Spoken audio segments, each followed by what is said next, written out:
Here at the car wash, I've got the Honda CB300R, not to be confused with the Honda CBR. They have two different bikes. Why would they use the same letters for two different bikes? A little different order, I don't know. The bikes are quite a bit different. Real quick, I have the links for my cargo, for food delivery box, and the quad lock one-handed release cell phone holder, which is real important for food delivery. Those links are down in the description if you'd like to check it out. It comes with a nice metal rack that I got bungee corded to the back seat. I got a layer that I cut off an old couch here to protect the seat underneath that rack. Okay, get that out the way. This bike, this is an A+, a 10 out of 10. It's kind of turning me into an adrenaline junkie. Now, if you were going to go out on the interstate, if you had to spend time on the interstate, you'd probably want to get the 500, the CB300R, if you like this bike. I've only taken it up to 70 miles an hour, a little over 70 a couple times, just for the sake of touching over 70. I don't really have a whole need to go that fast. Occasionally I'll get on the interstate, but around town, in traffic, that's just a delight, right? I'm avoiding becoming an adrenaline junkie. It's quick, it's responsive, it's lightweight, just a touch over 300 pounds. Try to stay out the wind. We got wind going on here. I got a guy washing the car next to me. Hopefully that's not making this video too noisy. See, I'll block out the wind standing here. And winter time, I'm gonna, salt's bad. I'm gonna knock off the salt and the grit in the winter time, dust and dirt. Whenever I talk about riding these bikes or recommend a bike, I always say these are super dangerous to be out on the street with giant vehicles that can squish you like a bug. For that reason, I'd say don't get a motorcycle or scooter. But if you're gonna do it, it's a wonderful machine. Let's see how much I paid for it. I think after tax, it was about $6,000, a little under $6,000 for their fees and to get it registered with the DOT. It's under $6,000. I paid cash, so I'm not on a payment plan. I would recommend anyone out there to do it that way if you can. And if you're doing DoorDash and Uber Eats, you can make $6,000, in 2 months, pretty quick. So it's already paid for itself, I guess is my point. I'm gonna take it home and change the oil after I wash it up. And what else I want to say? Oh, two negative things I want to say about it. It's not about the bike itself, and it's kind of nitpicky, but it is an issue, particularly if you're going to be at high speeds on the interstate. These mirrors are too big for the bike.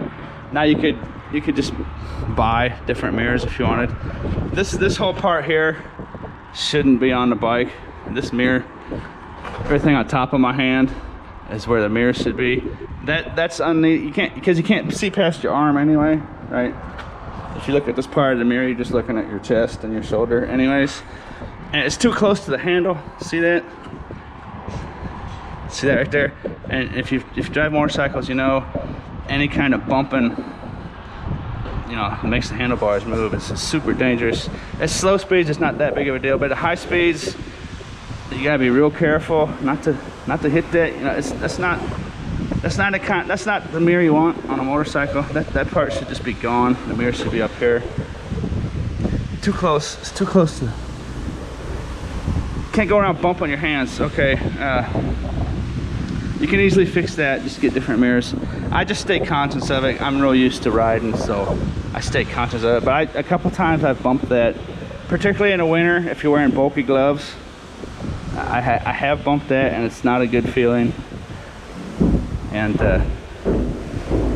the second issue, which isn't, isn't really an issue. I just want to get it out the way. The headlight, it's awesome. It's an LED headlight. It's awesome for driving in a straight line. You flip the high beams on.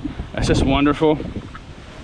But when I get off the city grid and get out into the curvy country roads around here, they've got some real curvy country roads. you're going straight, it's perfect. But then you come into a tight section of curves, and it's like a beam that goes forward, and about 40% of your field of vision is just black. And it makes it even worse because the headlight's so nice and bright. It's directly in front of you, right? So if you're taking a sharp left, that's just pitch dark, right? And it's just super bright and pitch dark. Like this whole quadrant here would be just dark. You can't see a thing. So you're kind of driving, but it's really a bad deal. So if the Honda ever listens to this, you gotta do something. It wouldn't be too hard to fix it. Just make it a little reflector or angle. Just angle it to the left and right a little more. Now you can go, and it's just pitch dark, so you gotta slow way down, right? And you know, and then you go through, like, say you go back to the right, and it's the same thing over here. This whole section here is just dark black, right? And it makes it worse because the headlight's so good. It just makes it even worse, right? You're literally driving into an abyss. But that's pretty nitpicky, you know. You just have to slow down, which is kind of a bummer. But even if you know where you're going, right? There could be a deer standing right here, and you would not see it, right?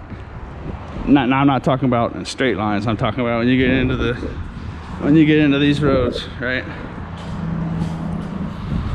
Which is an issue because this is an extremely nimble little athletic bike. Okay, let me wash this and then I'll take it home and change the oil. I couldn't resist turning DoorDash on the way home. I think I've taken like 4 deliveries. First delivery I paid for my car wash. The seat, wonderful. The shape, it's A+ on the seat.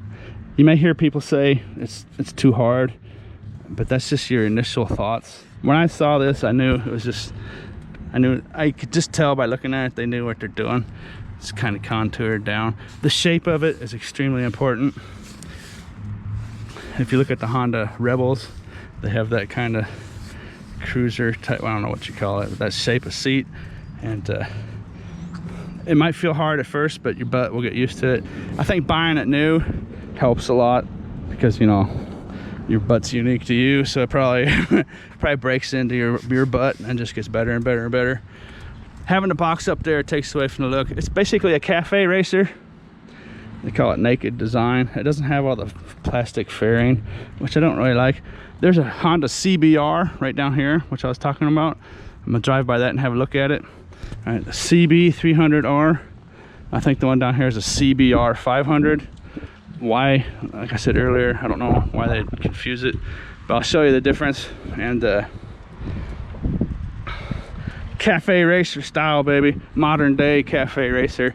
They call it a naked design. The reason why it's kind of turned me into an adrenaline junkie is because I bought it because it was light and it's narrow. Handlebars are narrow, basically built for traffic, for delivery. I think it's pretty much the ultimate bike.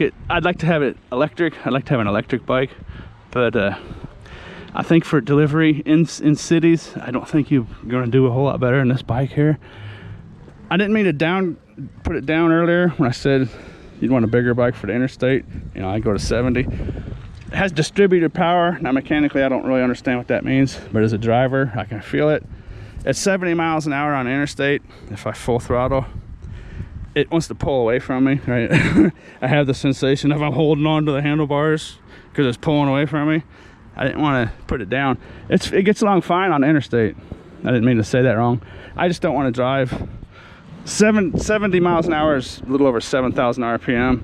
And, you know, I wouldn't want to drive a long ways, you know, 7,000, 8,000, 9,000 RPM. And, you know, a bigger bike, of course, would be better. But there's no doubt in my mind, springtime's here. There's no doubt in my mind I could hit 100 miles an hour on this bike. I think they have the top speed listed at like 97 or 98. I know it'll go over 100 if I wanted it to. Here's what I was talking about. Look at this Honda CBR 650R. See that? CBR 650R. And these, see, it's got all the plastic fairing and everything. It's a totally different bike, right? I mean, it's similar, but that's different. It's a lot different, actually. if you start looking at it. Down in the description, I have links for fuel bottles. I have 4 of those in there. Slime,